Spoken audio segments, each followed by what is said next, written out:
Deus no Coração, autor, Jorge Antônio. Capítulo 6.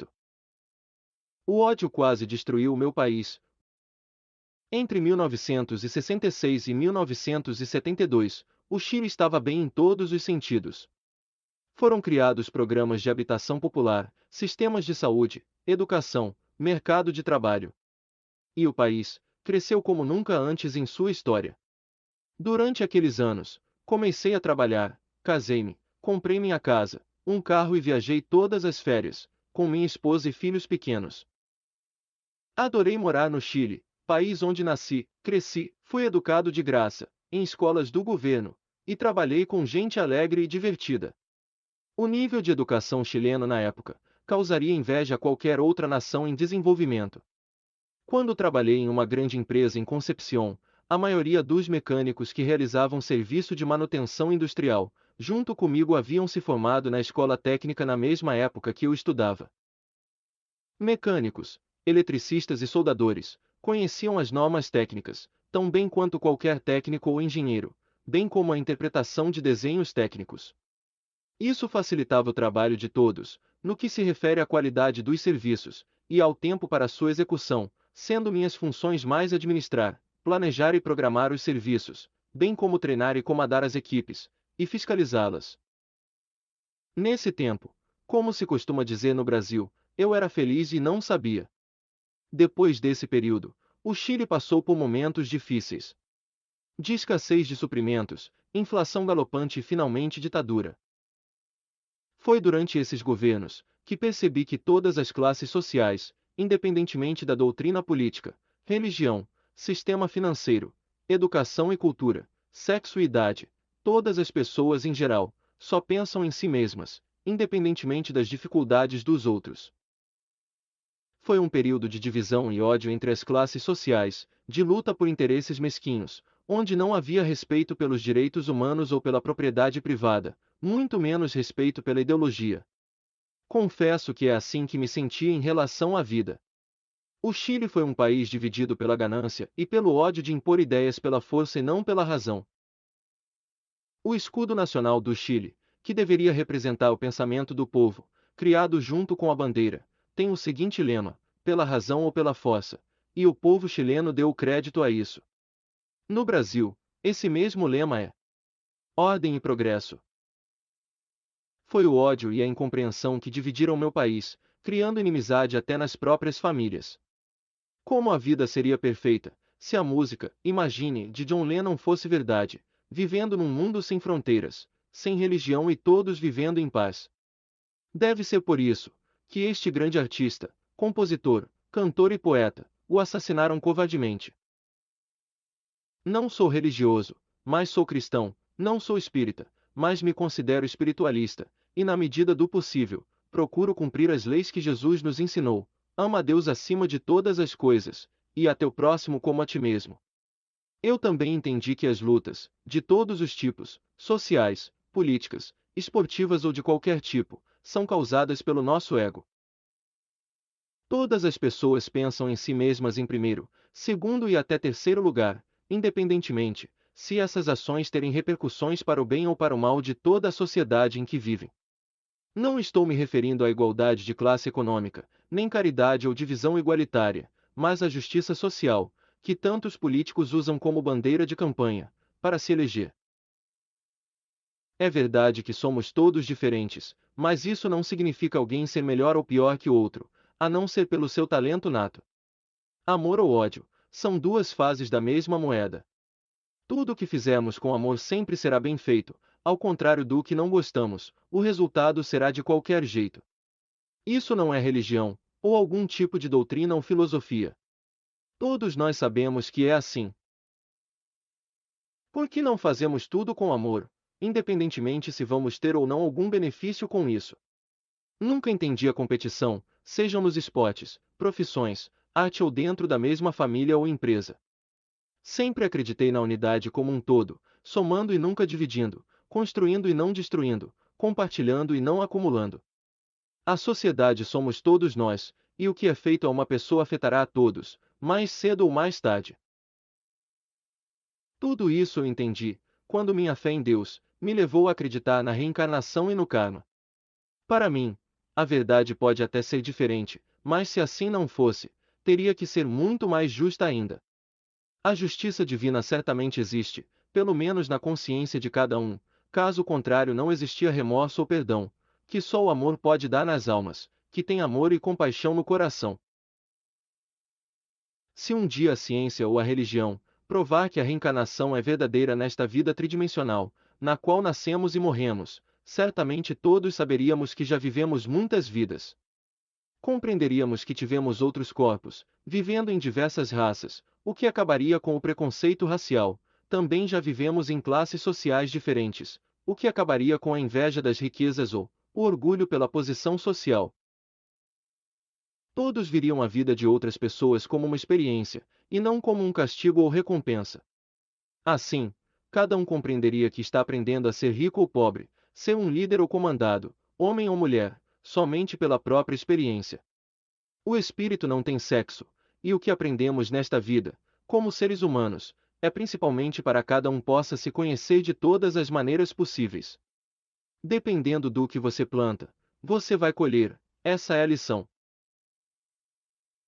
O egoísmo provoca divisão, apego às coisas materiais, guerras, mal-entendidos, separações e divisões, de todas as coisas, especialmente entre as classes sociais.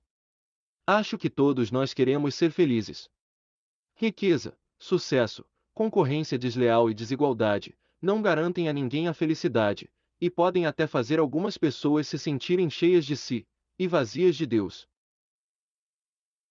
Para mim, a felicidade se encontra na gratidão a Deus, e principalmente, em tomar consciência de nossa verdadeira essência.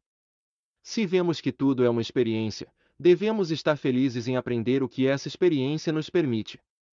Se não há amor, então há indiferença ou talvez ódio, pois a violência se apodera das multidões em revoluções, ou guerras entre os povos.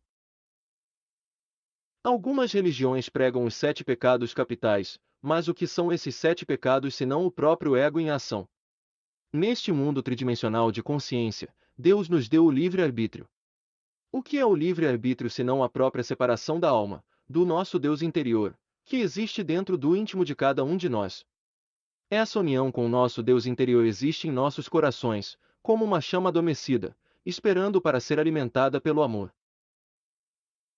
Dizem que nascemos para sofrer, mas na realidade o que nos faz sofrer é o nosso próprio ego. Somos como uma criança mimada que quer tudo para si. Você deve primeiro se perguntar se o que pretende fazer o deixa feliz, ou se isso prejudica alguém.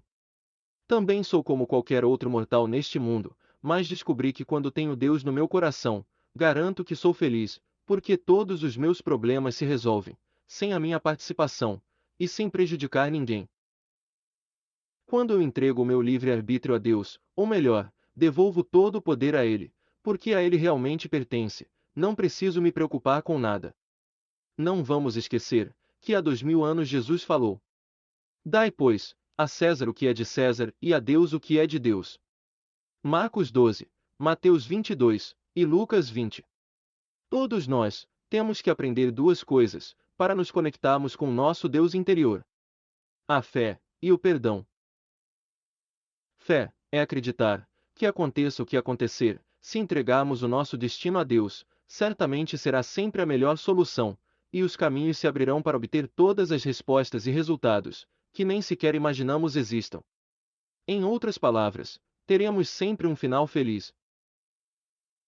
A falta de perdão é se deixar levar pelo ego. As pessoas não podem se colocar no lugar de quem as ofendeu, ou se aproveitou de sua boa vontade, sem entender que quem o fez foi por ignorância. Como acredito na reencarnação, e todas as coisas ruins que nos acontecem, seja por outros ou por outras causas imprevistas, certamente fazem parte de um karma. Assim, para julgar algo que achamos errado ou injusto, é mais provável que esse algo injusto esteja corrigindo um erro que também cometemos nesta ou em outra vida. Fim. De ódio quase destruiu o meu país. Um duro golpe em Chile. Pela razão ou a força. Em 11 de setembro de 1973, a história do Chile mudou drasticamente, devido à derrubada do governo socialista, governado pelo presidente Salvador Allende. Naquele dia, um novo governo foi implantado de forma ditatorial, por meio de uma junta militar. Augusto Pinochet, José Toribio Merino, Gustavo Leite e César Mendoza. No dia do golpe militar, eu tinha me dirigido para o trabalho de carro, e fiquei surpreso que o rádio do veículo tocasse apenas marchas militares e não houvesse notícias, anúncios ou música popular, que eu gostava ouvir. Quando cheguei à porta da empresa, ela estava cercada por barricadas com militares estrategicamente colocados, em posições de combate.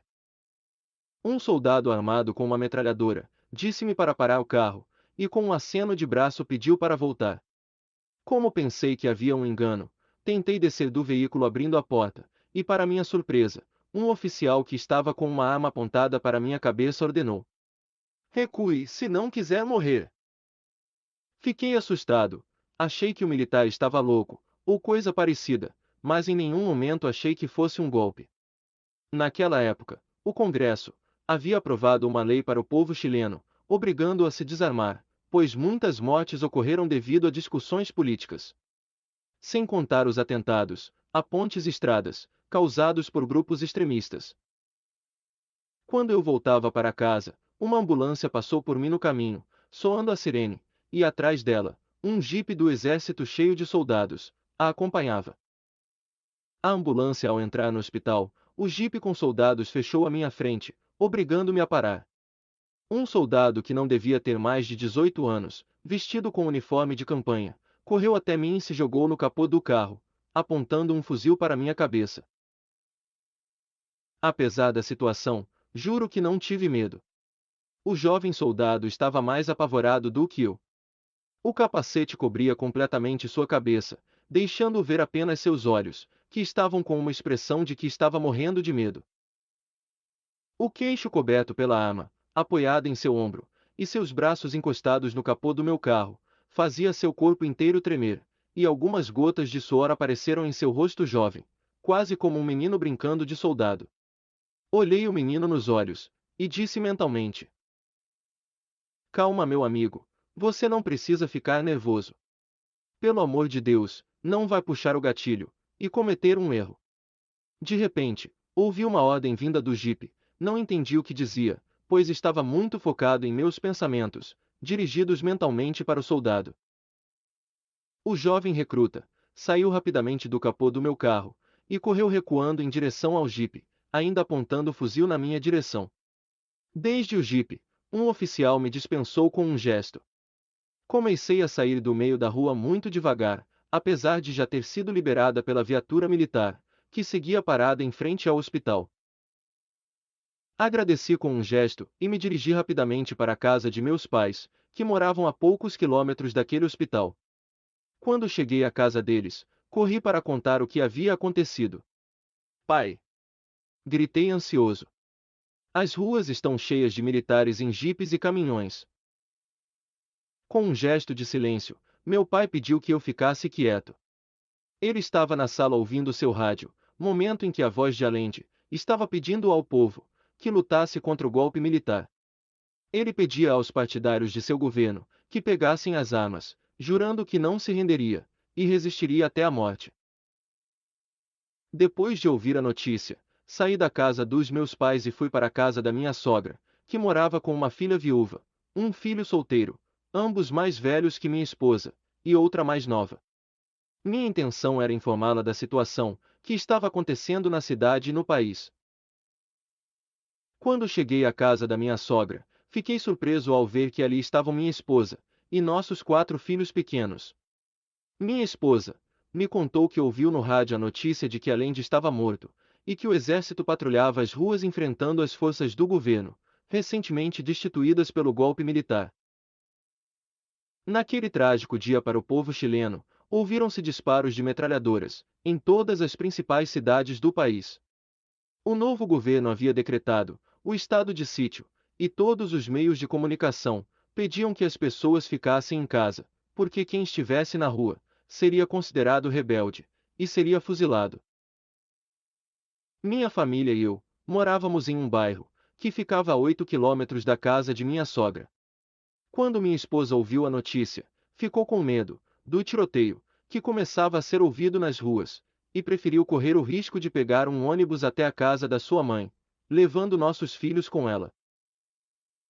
No caminho, uma patrulha parou o ônibus e obrigou todos os passageiros a descer, e conferiu os documentos de identidade de cada um, e se alguém estava portando armas.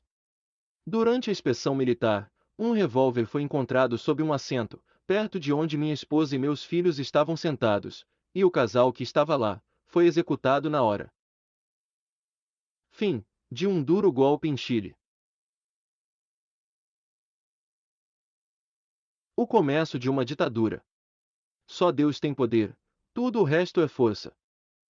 Nesse dia, enquanto voltava para casa, aconteceram vários fatos na empresa onde trabalhava, que fiquei sabendo alguns dias depois, quando eles autorizaram o retorno.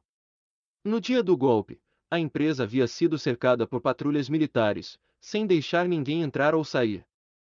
Foi então invadida por helicópteros da Força Aérea e da Marinha e navios de guerra, que atracavam no porto privado da empresa, por meio dos quais recebia matéria-prima e exportava seus produtos. Os militares entraram em todos os escritórios e oficinas da empresa, no mesmo dia em que o governo assumiu, em 11 de setembro de 1973. Os soldados armados obrigaram os trabalhadores a abandonarem rapidamente as instalações onde se encontravam, empurrando alguns retardatários, que não imaginavam a gravidade do momento. Um desses casos foi de um jovem muito alto e magro, que caminhava devagar, sempre parecendo cansado, quando um sargento o empurrou e mandou que apressasse o passo, para sair rapidamente. Ele respondeu com relutância: Espera aí, nem a minha mulher em casa manda-me, e tu vais mandar-me, soldado. E antes que se dá conta, foi agarrado por 2 soldados pelos braços, levantando do chão, e jogado violentamente contra a carroceria traseira de um caminhão, estacionado em frente ao prédio. Outro colega seu, que passou por ele, ao vê-lo agachado com os braços apoiados na carroceria, e as pernas abertas, em posição inclinada para a frente, e o olhar fixo no chão, brincou com ele dizendo: Ei, magro! Desde quando você empurra um caminhão, sozinho?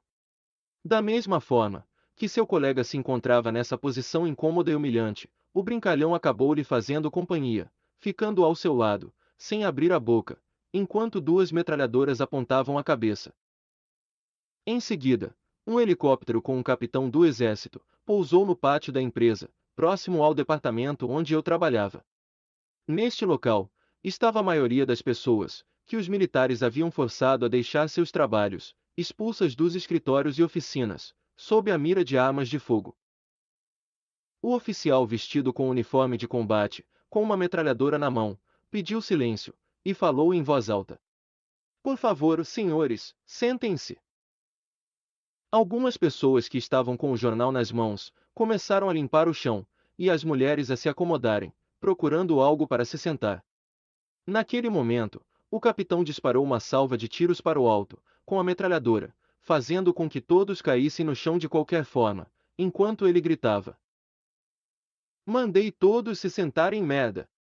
E então, com um pedaço de papel nas mãos, começou a ler a primeira portaria que a junta militar havia expedido. Muitas outras atitudes humilhantes ocorreram, devido ao abuso de autoridade contra a dignidade humana, sem falar das torturas e mortes que se seguiram, gerando desespero nas famílias chilenas. Algumas semanas depois desse dia, os militares invadiram novamente a empresa, e no departamento onde eu estava trabalhando, nesse momento tinha cerca de 700 funcionários. Mandaram todos nós sairmos e ficarmos encostados na parede do prédio, que tinha cerca de 150 metros de comprimento. Estávamos encostados na parede do prédio, alinhados, braços e pernas abertos, com o corpo inclinado e olhando para o chão. Sem poder olhar para os lados, dava para ouvir o motor de um caminhão se movendo lentamente, parando às vezes, se escutava o som da frenagem. Naquele momento, ouviu-se um barulho como o de um pedaço de madeira se partindo, e a batida de que algo havia sido jogado na caçamba do caminhão. Quando senti o veículo parar atrás de mim, não consegui controlar minha curiosidade, para ver o que estava acontecendo, e virando um pouco a cabeça, olhei por baixo do braço esquerdo. O que vi foi desagradável. O engenheiro-chefe do departamento onde trabalhava, junto com os oficiais militares, apontava com o dedo, por trás de algumas pessoas que pertenciam à Unidade Popular, partidos políticos de esquerda que elegeram ao presidente Allende. A uma ordem silenciosa de um oficial encarregado da operação, os soldados se aproximavam dessas pessoas, e os acertaram com a coronha do fuzil na cabeça, fazendo-os cair, deixando-os inconscientes sem soltar um gemido.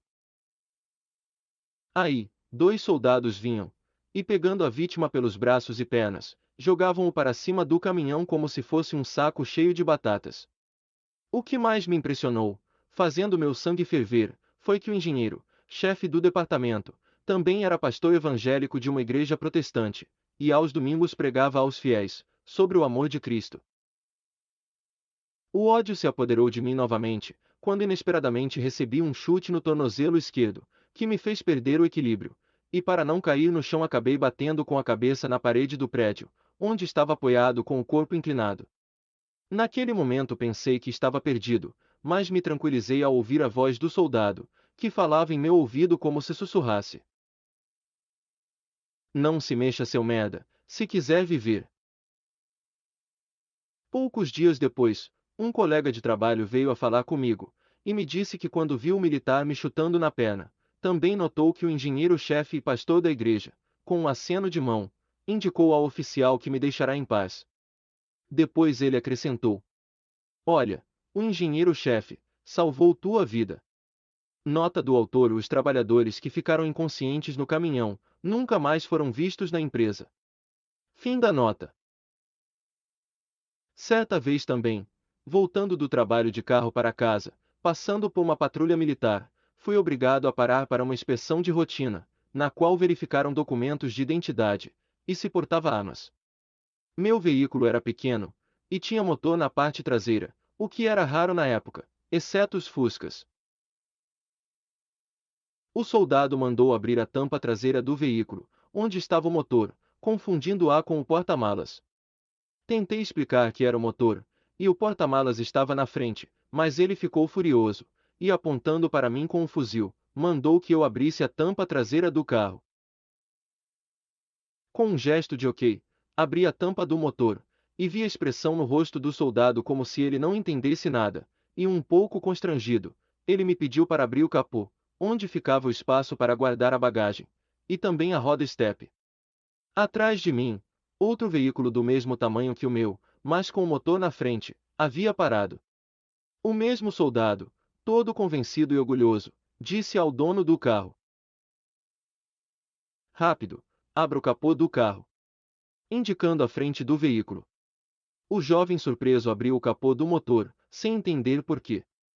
Eu não resisti, e sem poder conter o riso, que se me escapou ao ver o rosto incrédulo do soldado, e ele coçava a cabeça com uma das mãos, enquanto segurava a metralhadora com a outra. Ele estava olhando para o motor do carro, e depois para o meu, parecia um desenho animado, quando de repente senti um chute na perna, que quase me fez perder o equilíbrio. Pare de rir, idiota, se não quiser morrer. Outro soldado que fazia parte da patrulha gritou comigo. Eu imediatamente engoli minha risada, e fiquei parado até que eles me mandaram ir embora. Nunca me passou pela cabeça que em pouco tempo sentiria tanto ódio do regime militar. Isso me fez pensar que só Deus tem poder, e tudo o resto é força. Fim do começo de uma ditadura.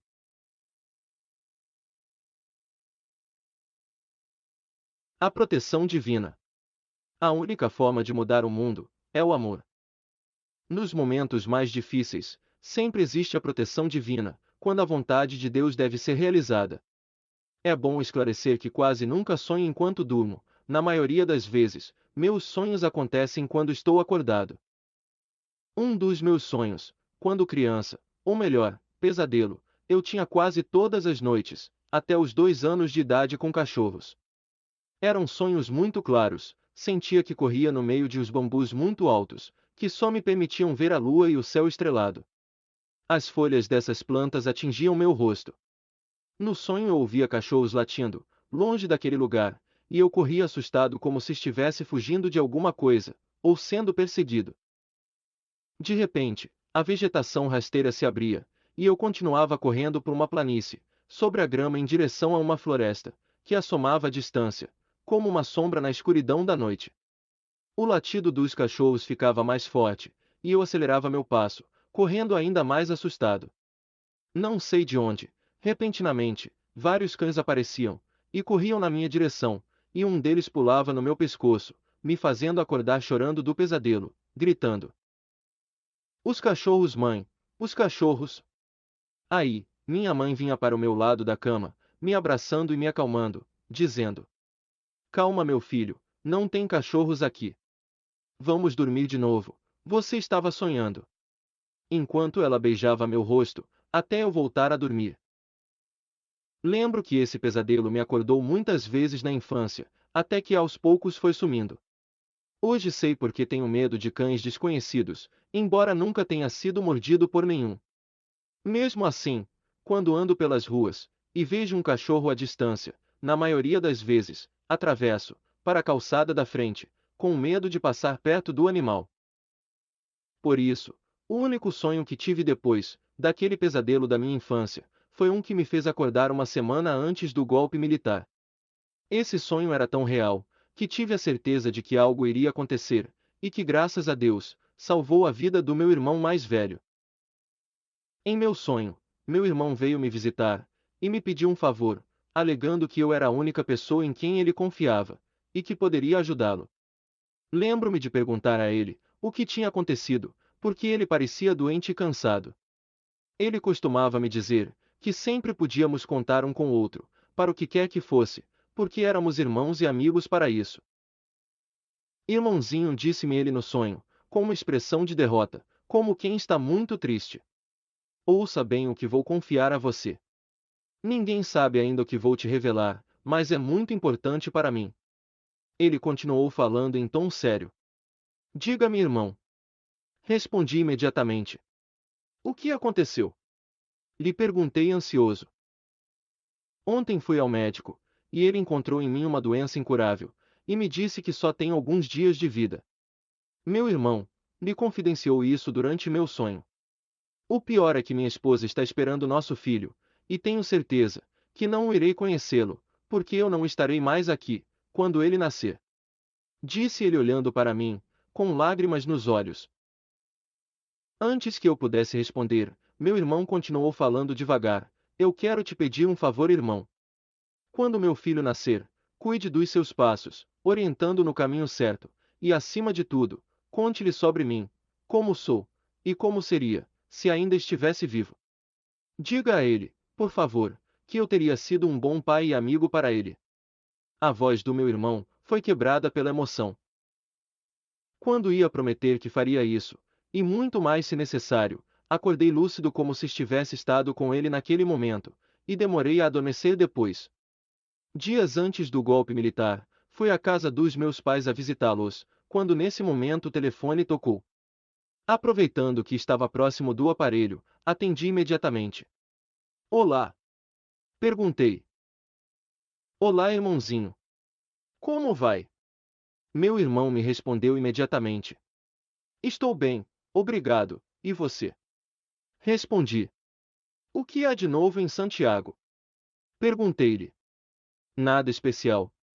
Deixe-me falar com a mamãe sobre algo importante, porque estou com pressa", ele respondeu. "Espera um pouco." Eu disse.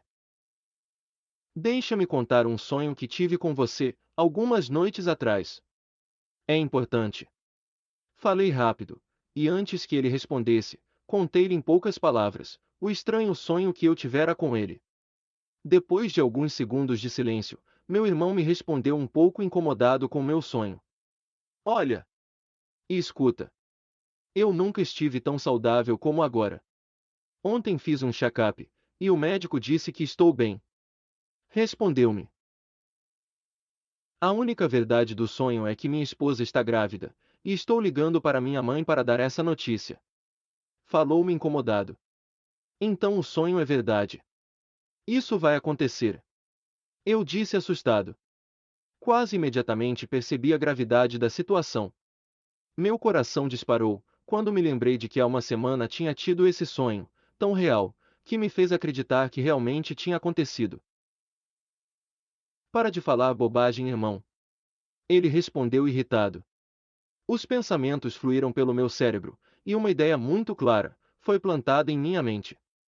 Meu irmão ia morrer e eu não podia fazer nada. Irmão, ouça bem. Falei com ele com convicção.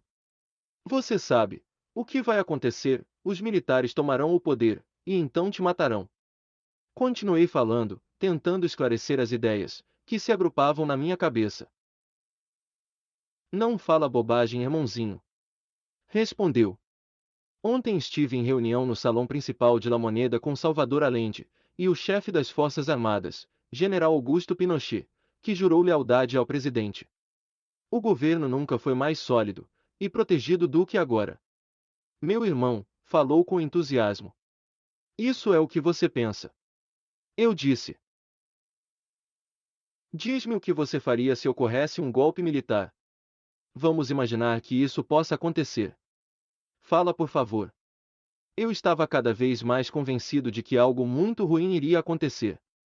Bem, eu espero que nada demais aconteça.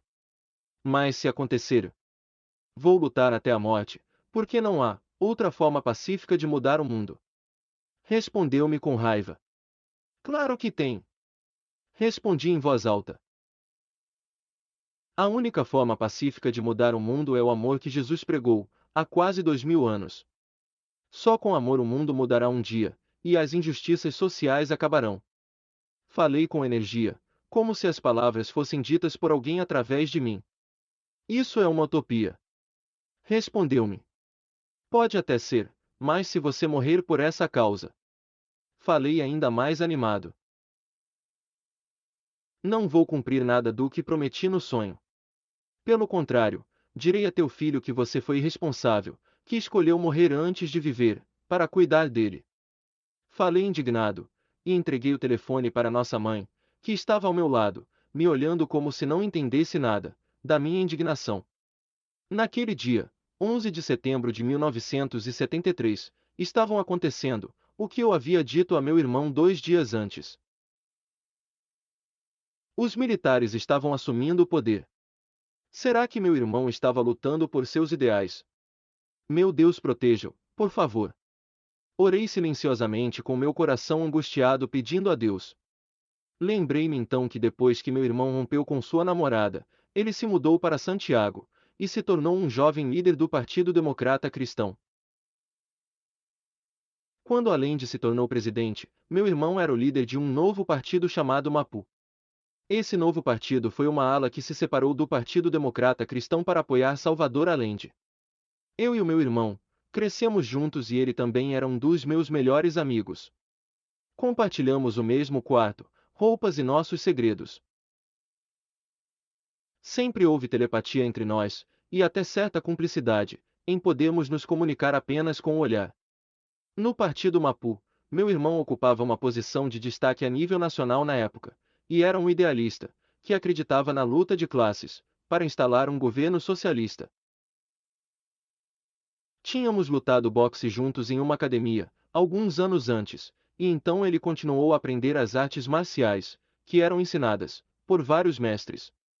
Na época ele era faixa preta em karatê, e treinava grupos paramilitares para defender o país, em caso de um possível golpe militar, ou guerra civil. Também trabalhava numa empresa em Santiago, onde ocupava um cargo importante. Ele estava casado, e eu não tinha contato com ele, exceto por telefone, o que acontecia de vez em quando. Algumas semanas depois, soube por minha mãe que meu irmão estava vivo, e havia conseguido escapar dos militares no dia do golpe. Naquele momento, ele devia estar morando em um país da América Central, que lhe concedeu asilo político, enquanto tentava obter um visto para um país europeu. Anos depois, na década de 1980, meu irmão me visitou no Brasil, e me contou como havia escapado da morte, no dia do golpe, em Santiago do Chile. Eram quase 8 da manhã do dia 11 de setembro de 1973, e meu irmão já estava no escritório da empresa onde trabalhava. De repente, ele ouviu vários tiros de metralhadora no estacionamento da empresa, e pela janela viu os soldados avançando, e atirando na guarda civil, e pedindo-lhes que se rendessem. Alguns funcionários armados até resistiram, e meu irmão correu para o armário do escritório, onde guardava um fuzil. Quando se preparava para lutar contra os militares, ouviu em sua mente minhas palavras, que não paravam de se repetir: "Você é um irresponsável, prefere morrer a viver, para cuidar do seu filho que vai nascer." A única maneira pacífica de mudar o mundo é por meio do amor que Jesus pregou, há quase 2000 anos.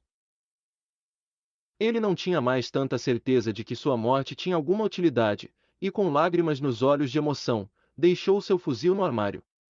Em seguida, correu para o vestiário, raspando rapidamente a barba que cobria seu rosto, trocando o terno e a gravata, pelo uniforme de operário, colocando lentes de aumento, o que o deixou com uma aparência mais jovem.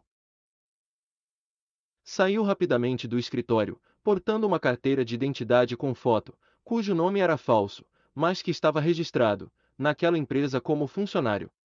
Como tantas outras, aquela empresa agora pertencia ao governo da Unidade Popular e se encontrava em intervenção pelo governo de Salvador Allende. Na saída, no meio de um grupo de trabalhadores, na portaria da empresa tinha um oficial que verificou o seu nome completo, indicado no crachá e no próprio documento de identidade, falso, que o meu irmão portava. Depois de compará-lo com os nomes de uma lista, que estava com um soldado no local, passou por entre a multidão que estava sendo liberada. Ainda teve coragem de conversar, alguns instantes com o oficial, que comandava a operação, perguntando-lhe o que havia acontecido, para evitar suspeitas. Horas depois, no carro do então arcebispo do Chile, que era a família de sua esposa, ele entrou na embaixada de um país da América Central, e deixou o Chile para uma nova vida, graças a Deus e ao meu sonho. Fim do capítulo 6.